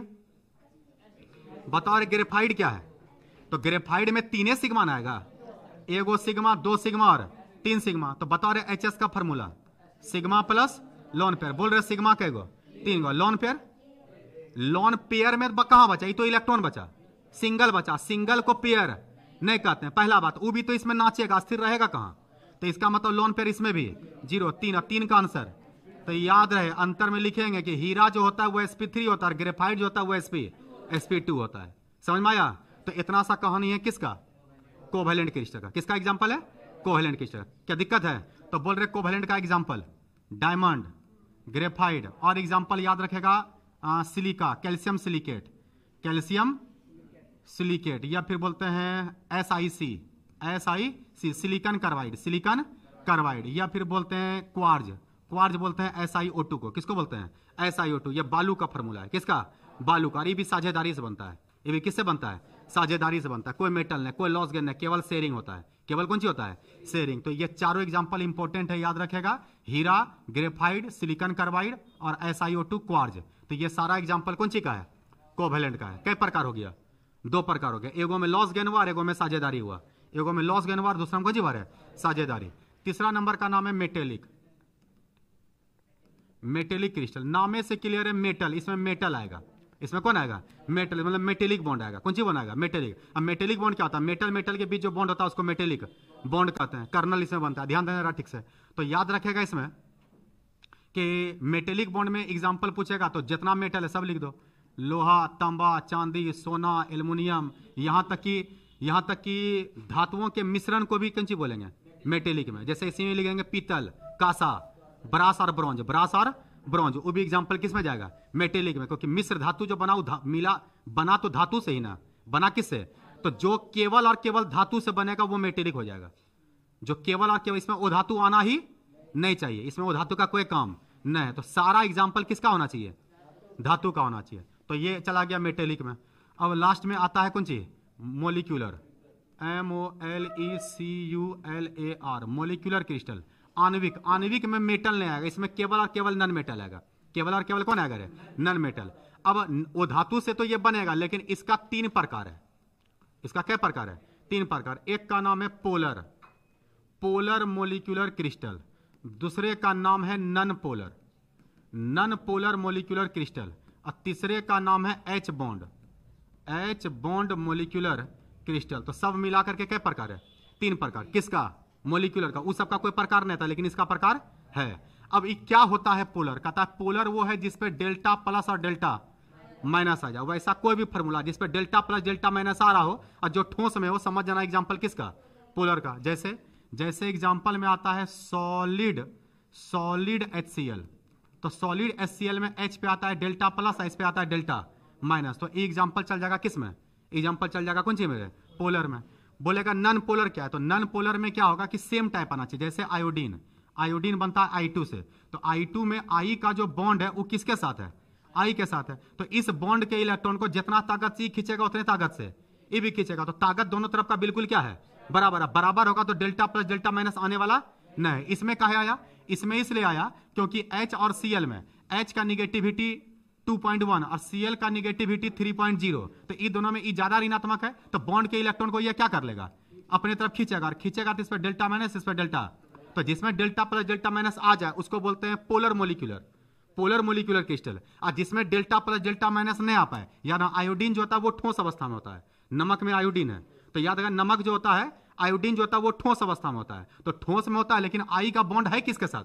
आई के साथ। और जब आई के साथ रहेगा तो दोनों तरफ का ताकत बिल्कुल क्या हो जाएगा? बराबर। बराबर होगा तो डेल्टा प्लस डेल्टा माइनस आने वाला नहीं। और अगर नहीं आ पाया तो एग्जाम्पल चल जाएगा नन पोलर में। तो नन पोलर का एग्जांपल याद रखेगा I2। क्या याद रखेगा? I2। H बॉन्ड, तो तुम लोग को H बॉन्ड पढ़ा चुके थे। H बॉन्ड बनाता है 3 गो, फोन FON। अगर FON में से कोई भी H के साथ आया तो समझ जाना H बॉन्ड में चला गया। तो इसके एग्जांपल में आएगा पानी, आइस, ICE। आइस क्या है? Solid, solid H2O। तो H2O में क्या होता है? H2O में H बॉन्ड बनता है। कौन बॉन्ड बनता है? H bond. Ammonia NH3, ammonia में भी कौन बॉन्ड बनता है? H बॉन्ड बनता है। उसी तरह HF, HF में भी कौन बॉन्ड बनता है? H bond. तो जिसमें H बॉन्ड बन रहा है समझ जाना वो एग्जांपल चलेगा किस में? H बॉन्डिंग में। तो इसका कै गो हो गया टोटल? 3 गो। कै गो हो गया? 3 गो। इन तीनों में सबसे कमजोर होता है कौन? Non polar. कौन कमजोर होता है? Non polar. रीजन कि इसमें प्लस माइनस आता ही, प्लस माइनस आता ही नहीं। तो इसका बॉन्ड कमजोर होता है, जल्दी टूट जाता है। तो यही कहानी है कौन सी का? क्रिस्टल का। क्रिस्टल का क्या प्रकार है? 4 प्रकार। क्या प्रकार है? 4 प्रकार। एक एक करके लिखना शुरू करो। पहला नंबर हेडिंग दो। पहला नंबर प्रकार हेडिंग देना आयनिक क्रिस्टल। पहला नंबर प्रकार लिखेगा आयनिक क्रिस्टल। पहला नंबर प्रकार का नाम लिखेगा आयनिक क्रिस्टल। आयनिक क्रिस्टल हो गया? आयनिक क्रिस्टल। तो लिख आंसर में। वैसा क्रिस्टल, वैसा क्रिस्टल, वैसा क्रिस्टल जो धनायन और ऋणायन, वैसा क्रिस्टल जो धनायन और ऋणायन से बने हो। वैसा क्रिस्टल जो धनायन और ऋणायन, केटायन और एनायन, वैसा क्रिस्टल जो धनायन और ऋणायन से बने हो उसे आयनिक क्रिस्टल कहते हैं। वैसा क्रिस्टल जो धनायन और ऋणायन से बने हो उसे आयनिक क्रिस्टल कहते हैं। वैसा क्रिस्टल जो धनायन और ऋणायन से बने हो उसे क्या कहते हैं? उसे आयनिक क्रिस्टल कहते हैं। कह दिया? क्या कहते हैं? उसे आयनिक क्रिस्टल कहते हैं। तो एग्जाम्पल उतार ले। एग्जाम्पल लिखो NaCl, MgCl2, ZNO, ZNS, NH4 का होल 2 SO4, NH4 का whole 2 SO4, ammonium sulphate, ammonium sulphate. उतर लिया? तो ये सारा एग्जांपल है कौन सी का? आयनिक क्रिस्टल का। आयनिक क्रिस्टल का। क्या कोई दिक्कत नहीं है? दिक्कत। चल दूसरा नंबर पर का हेडिंग देना कोवैलेंट क्रिस्टल। दूसरा नंबर प्रकार लिखेगा रे covalent crystal. Covalent crystal, covalent crystal, या दूसरा नाम लिखो नेटवर्क क्रिस्टल। कोवैलेंट क्रिस्टल या नेटवर्क क्रिस्टल लिखो, डैश देगा। वैसा क्रिस्टल, वैसा क्रिस्टल, वैसा क्रिस्टल जिसका निर्माण, वैसा क्रिस्टल जिसका निर्माण कोवैलेंट बॉन्ड, वैसा क्रिस्टल जिसका निर्माण कोवैलेंट बॉन्ड, कोवैलेंट बॉन्ड के कारण हुआ हो। वैसा क्रिस्टल जिसका निर्माण कोवैलेंट बॉन्ड के कारण हुआ हो। वैसा क्रिस्टल जिसका निर्माण कोवैलेंट बॉन्ड के कारण हुआ हो, अर्थात जो इलेक्ट्रॉन के साझेदारी से बना हो, अर्थात जो इलेक्ट्रॉन के साझेदारी से बना हो, अर्थात जो इलेक्ट्रॉन के साझेदारी से बना हो, अर्थात जो इलेक्ट्रॉन के साझेदारी से बना हो, उसे कोवैलेंट क्रिस्टल कहते हैं। अर्थात जो इलेक्ट्रॉन के साझेदारी से बना हो उसे कोवैलेंट क्रिस्टल कहते हैं, उसे कोवैलेंट क्रिस्टल कहते हैं। एग्जाम्पल लिखो हीरा, एग्जाम्पल में लिखना हीरा कोमा ग्रेफाइड, हीरा comma graphite comma SiC, SiC silicon carbide, इसका नाम है सिलिकॉन कार्बाइड। उसके बाद लिखो SiO2, SiO2 नाम लिखना क्वार्ज, QUARTZ। SiO2 को क्या पढ़ते हैं रे? क्वार्ज, और इसका नाम था सिलिकॉन कार्बाइड।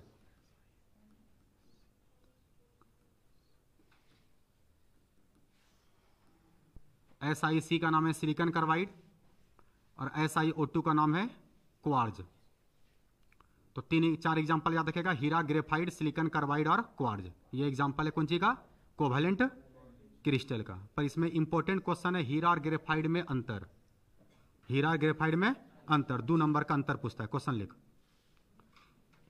क्वेश्चन लिखना इसी में, हीरा और ग्रेफाइड में अंतर स्पष्ट करें, हीरा और ग्रेफाइड में अंतर स्पष्ट करें।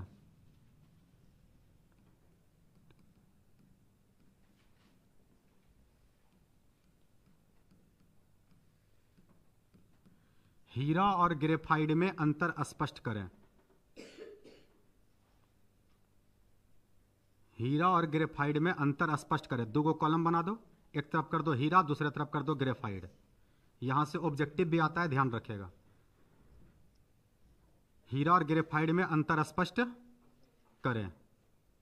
2 कॉलम बनाया, एक तरफ हीरा, दूसरी तरफ ग्रेफाइड। पहले समझ ले, 2 नंबर में पूछता है, ध्यान देना जरा। सबसे पहला क्या लिखेंगे कि ये जो हीरा है, हीरा में प्रत्येक कार्बन 4 कार्बन से जुड़ा होता है। हीरा में प्रत्येक कार्बन 4 कार्बन से जुड़ा होता है। ग्रेफाइड में लिखेंगे कि ग्रेफाइड में प्रत्येक कार्बन 3 कार्बन से जुड़ा होता है। ये पहला अंतर हो गया। दूसरा अंतर लिखेंगे कि हीरा जो है वो विद्युत का कुचालक है, नन कंडक्टर, नन कंडक्टर, विद्युत का कौन चीज है? कुचालक है। जबकि ग्रेफाइड जो है वो विद्युत का सुचालक है, कंडक्टर है। ग्रेफाइड जो है वो विद्युत का कौन चीज है? सुचालक है। क्या अंतर हो गया? 2 अंतर। तीसरा अंतर में लिखेंगे कि हीरा विद्युत का कुचालक इसलिए है क्योंकि इसमें फ्री इलेक्ट्रॉन, क्योंकि इसमें फ्री इलेक्ट्रॉन नहीं है, क्योंकि इसमें फ्री इलेक्ट्रॉन नहीं है, इलेक्ट्रॉन बचता ही नहीं, तो विद्युत का कुचालक हो जाता है। और इसमें लिखेंगे कि ग्रेफाइड विद्युत का सुचालक इसलिए है क्योंकि इसमें फ्री इलेक्ट्रॉन उपस्थित है। तो इसमें फ्री इलेक्ट्रॉन है, सब कार्बन पे इलेक्ट्रॉन रहता है, तो इसका मतलब इसमें फ्री इलेक्ट्रॉन है, इसलिए वो विद्युत का कौन चीज है? तो लिख देंगे इसमें फ्री इलेक्ट्रॉन नहीं होते हैं, उसमें फ्री इलेक्ट्रॉन होते हैं। चौथा अंतर में लिखेंगे कि हीरा जो होता है इसका संरचना टेट्राहेड्रल होता है, TETRA, टेट्रा, HEDRAL। हीरा का संरचना कैसा होता है? टेट्राहेड्रल, चतुष्फलकीय, चतुष्फलकीय। जबकि ग्रेफाइट का जो संरचना होता है वो होता है हेक्सागोनल, HEX, हेक्सा, GONAL। तो याद है ग्रेफाइट का संरचना कैसा होता है? Hexagonal, hexagonal. और हीरा का संरचना कैसा होता है? टेट्राहेड्रल। तो एक अंतर ये जाएगा। अगला अंतर जाएगा कि टेट्राहेड्रल है तो ये sp3 होगा। क्या होगा? sp3। और ग्रेफाइट जो होता है वो होता है sp2। तो एक अंतर तो भी जाएगा। और एक अंतर ये भी लिखेंगे कि हीरा 3D फिगर है। हीरा 3D होता है क्योंकि इसका दो बॉन्ड कागज पे होता है, एक बॉन्ड कागज के ऊपर है, एक बॉन्ड कागज के नीचे होता है। तो याद रखेगा ये जो हीरा होता है ये कैसा फिगर है? 3D है। जबकि ग्रेफाइट जो है वो 2D फिगर है। यही अंतर हीरा और कौन सी में? ग्रेफाइट है। 5 से 6 अंतर लिखो। पहला में लिख रहे हीरा में प्रत्येक कार्बन 4 कार्बन से जुड़े होते हैं। हीरा में प्रत्येक कार्बन 4 कार्बन से जुड़े होते हैं। हीरा में प्रत्येक कार्बन 4 कार्बन से जुड़े होते हैं। हीरा में प्रत्येक कार्बन 4 कार्बन से जुड़े होते हैं। हीरा में प्रत्येक कार्बन कितने कार्बन से? 4 कार्बन से जुड़े होते हैं। ग्रेफाइट में लिखो, ग्रेफाइट में लिखना, ग्रेफाइट में प्रत्येक कार्बन 3 कार्बन से जुड़े होते हैं। ग्रेफाइट में प्रत्येक कार्बन 3 कार्बन से जुड़े होते हैं। ग्रेफाइट में प्रत्येक कार्बन कितने कार्बन से? 3 कार्बन से जुड़े होते हैं। 3 कार्बन से जुड़े होते हैं। लिखा गया? एक अंतर हो गया। दूसरा अंतर लिख, दूसरा अंतर लिखना, यह विद्युत का कुचालक है, बैड कंडक्टर ऑफ इलेक्ट्रिसिटी। यह विद्युत का कुचालक है। किसमें? हीरा में। हीरा में लिखो यह विद्युत का कुचालक है। यह विद्युत का कुचालक है। ग्रेफाइट में लिखो यह विद्युत का सुचालक है। यह विद्युत का सुचालक है। यह विद्युत का कौन सी है? सुचालक है। लिखाया? यह विद्युत का कौन सी है? सुचालक है। तीसरा अंतर लिखो। चौथा अंतर में तीसरा अंतर ना होगा रे। तीसरा में लिखना, इसमें फ्री इलेक्ट्रॉन नहीं होता है। इसमें फ्री इलेक्ट्रॉन नहीं होता है। इसमें फ्री इलेक्ट्रॉन नहीं होता है, इसलिए विद्युत का कुचालक है। इसमें फ्री इलेक्ट्रॉन नहीं होता है, इसलिए विद्युत का कुचालक है। इसमें फ्री इलेक्ट्रॉन नहीं होता है, इसलिए विद्युत का कुचालक है। फ्री इलेक्ट्रॉन मतलब मुक्त इलेक्ट्रॉन। इसमें फ्री इलेक्ट्रॉन नहीं होता है, इसलिए विद्युत का कौन सी है? कुचालक है। दूसरे साइड लिखो, ग्रेफाइट में इसमें फ्री इलेक्ट्रॉन होता है। इसमें फ्री इलेक्ट्रॉन होता है। इसमें फ्री इलेक्ट्रॉन होता है, इसलिए विद्युत का सुचालक है। इसलिए विद्युत का सुचालक है। इसलिए विद्युत का सुचालक है। लिखा गया? इसलिए विद्युत का कौन सी है? सुचालक है। अगला अंतर लिखो, इसकी संरचना टेट्राहेड्रल होती है, चतुष्फलकीय। इसकी संरचना टेट्राहेड्रल, TETRAHEDRAL। इसकी संरचना टेट्राहेड्रल होती है। इसकी संरचना टेट्राहेड्रल होती है। दूसरे साइड इसकी संरचना हेक्सागोनल होती है। इसकी संरचना हेक्सागोनल होती है। इसकी संरचना कैसी होती है? हेक्सागोनल, हेक्सागोनल होती है। लिखा गया? लिखा गया। अगला अंतर लिखो, यह sp3, हीरा में लिखना, हीरा sp3 होता है। यह sp3 होता है। यह sp3 होता है। हीरा कौन सी होता है? sp3। हीरा sp3 होता है। ग्रेफाइट में लिखो यह sp2 होता है। यह sp2 होता है। और लास्ट अंतर लिखो, लास्ट अंतर में लिखेगा हीरा 3D, हीरा 3D आकृति का होता है।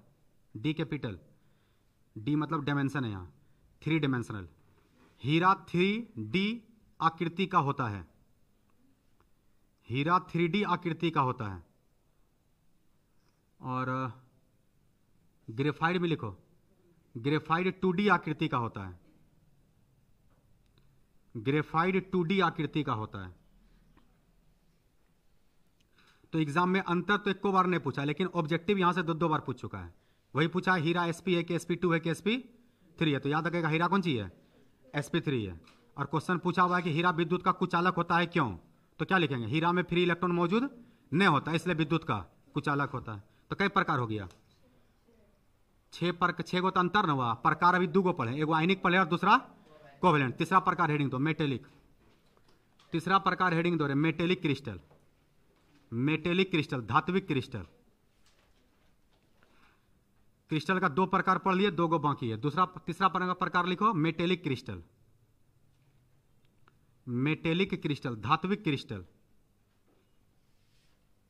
धात्विक क्रिस्टल दे दिया हेडिंग।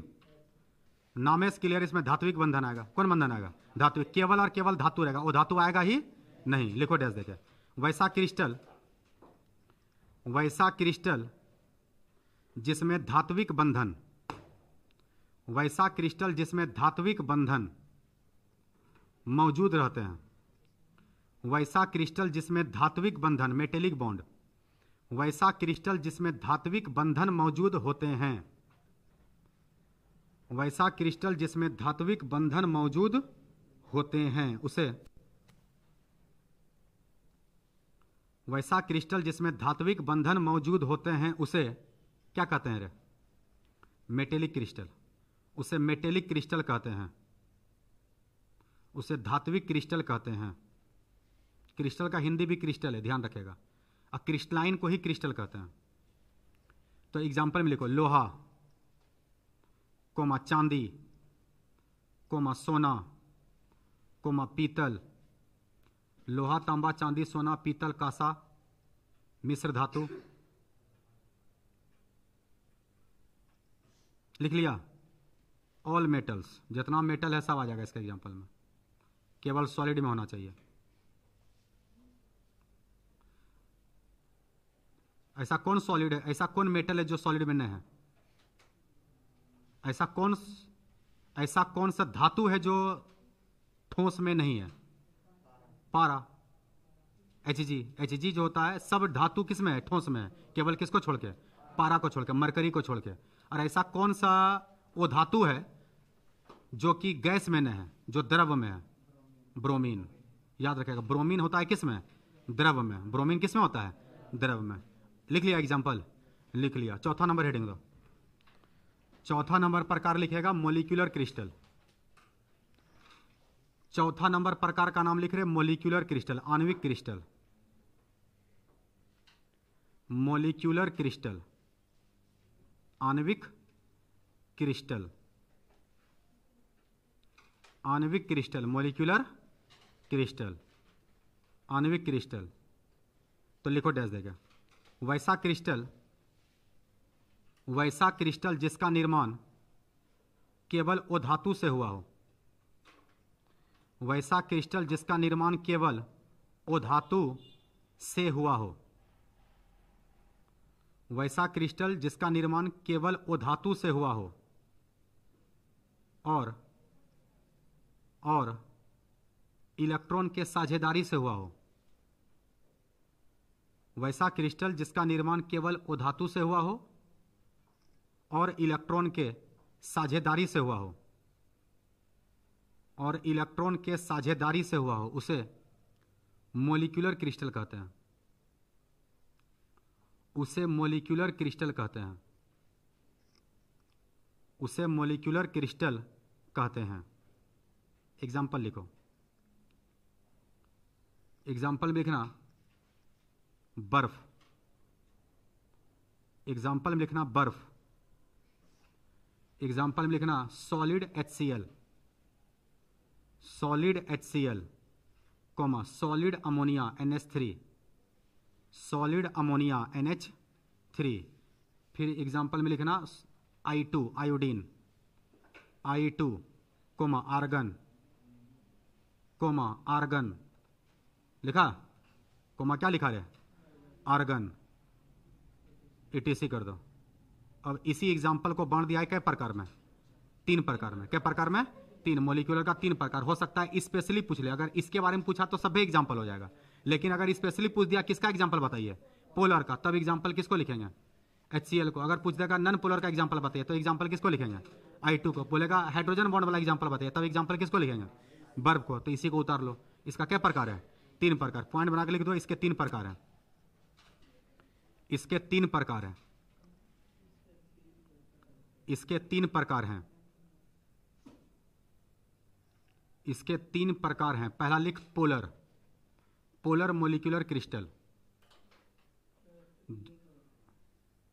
इसमें लिखना नहीं कुछ, बस एग्जांपल याद रखना है। इसके 3 प्रकार है। पहला लिखो पोलर मोलिकुलर क्रिस्टल, डैश देके एग्जांपल लिखना solid HCl। Polar molecular crystal, ध्रुवीय आणविक क्रिस्टल, डैश देके एग्जांपल लिखो सॉलिड HCl। लिखा, डैश देके एग्जांपल लिखेगा सॉलिड HCl। दूसरा नंबर पे लिखो non polar molecular crystal, non polar, ओ ध्रुवीय, नन पोलर मोलिकुलर क्रिस्टल। दूसरा नंबर में लिखेगा non polar, non polar molecular crystal, non polar molecular crystal. तो क्या लिखेगा इसमें, एग्जाम्पल लिखो I2 आयोडीन, I2 आयोडीन। यह एग्जाम्पल लिखो आर्गन, आर्गन गैस का एग्जाम्पल है, लिख लिया। और लास्ट लिखो H bond molecular crystal, H bond molecular crystal. Hydrogen bond मात्र 3 एलिमेंट बनाता है, FON, जिसका नेगेटिविटी 3 से ज्यादा हो। H bond molecular crystal. Example लिखो बर्फ, एग्जाम्पल लिखेगा बर्फ। एग्जाम्पल लिखो NH3, एग्जाम्पल लिखो HF। एग्जाम्पल क्या लिखेगा, HF। तो क्रिस्टल का क्या प्रकार था, 4 प्रकार। क्या प्रकार, क्रिस्टल का 4 प्रकार। इसका ना 3 प्रकार, क्रिस्टल का क्या प्रकार, 4 प्रकार। चारों प्रकार का खेला खत्म। तो दूसरा दिन का खेला खत्म हुआ। अब आते हैं किस पे, तीसरा दिन पे। हाँ